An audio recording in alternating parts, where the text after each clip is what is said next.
تو سیدنا امام حسین رضی اللہ تعالیٰ عنہ، آپ کی شخصیت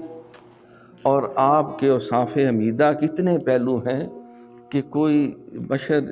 اس کو سمیٹنے کا، بیان کرنے کا، حق ادا کرنے سے قاصر ہے، کیونکہ جن کو اللہ نے بلند رتبہ دیا، امام الانبیاء علیہ السلام نے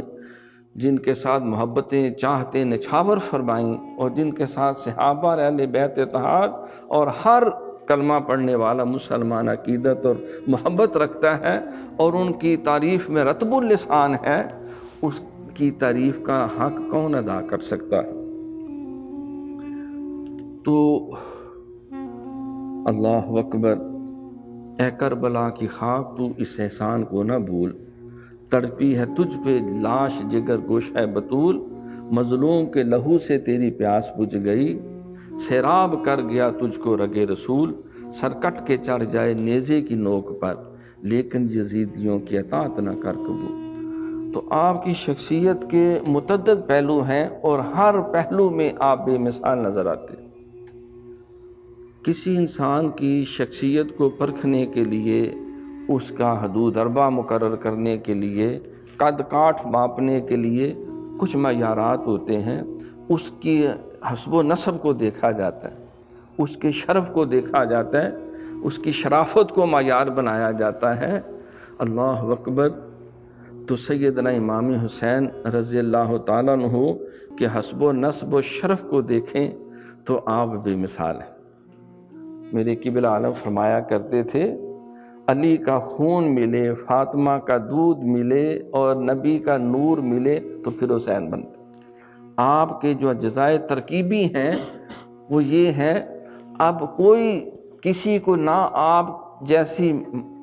ماں نہ مل سکتی ہے، سیدہ خاتون جنت جیسی، نہ علی پاک جیسا باپ مل سکتا ہے، نہ امام الانبیاء جیسا نانا مل سکتا ہے، نہ سیدہ خدیجہ الکبریٰ رضی اللہ تعالیٰ عنہا جیسی نانی مل سکتی ہے،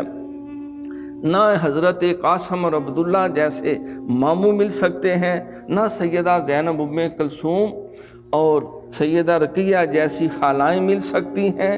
جیسا آپ کو خانوادہ ملا ایسا خانوادہ ملنا محال ہے، تو لہٰذا آپ کے ہمسری کا دعویٰ کرنا بھی محال ہے۔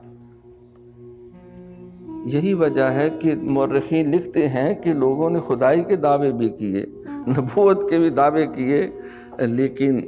حسین ہونے کا دعویٰ نہیں کیا، کیونکہ پتہ ہے کہ پھر سارا خاندان راہ حق میں کٹوانا پڑے گا، اپنی جان کو شہید کروانا پڑے گا، اور پھر تلواروں کے سائے کے اندر الجنت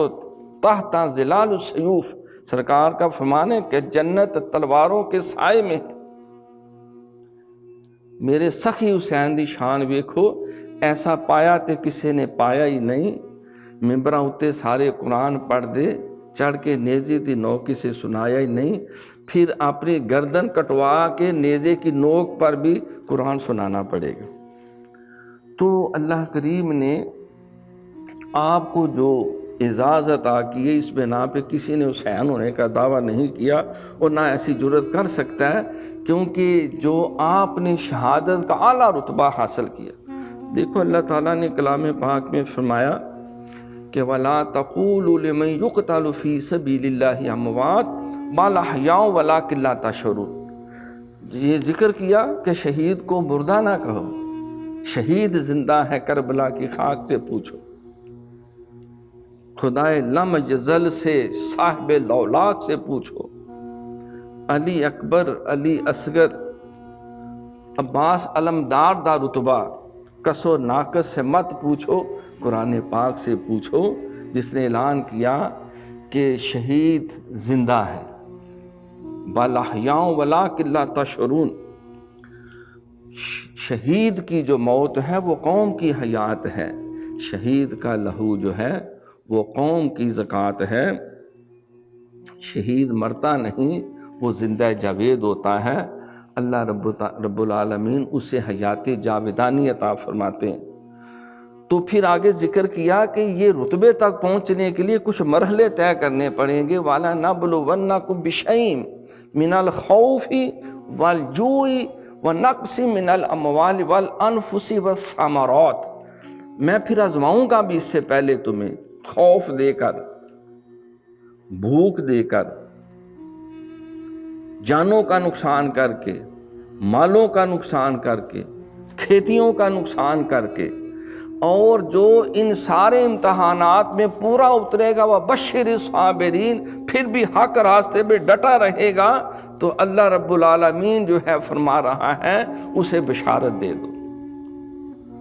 الذین اذا اصابتہم مصیبہ، جب انہیں کوئی آزمائش اور مصیبت آتی ہے، قالوا انا للہ و انا الیہ راجعون، انہوں نے یہی کہا مولا ہم بھی تیرے ہیں، یہ جان بھی تیری ہے، جان دی ہوئی اسی کی تھی، حق تو یہ ہے کہ حق ادا نہ ہوا۔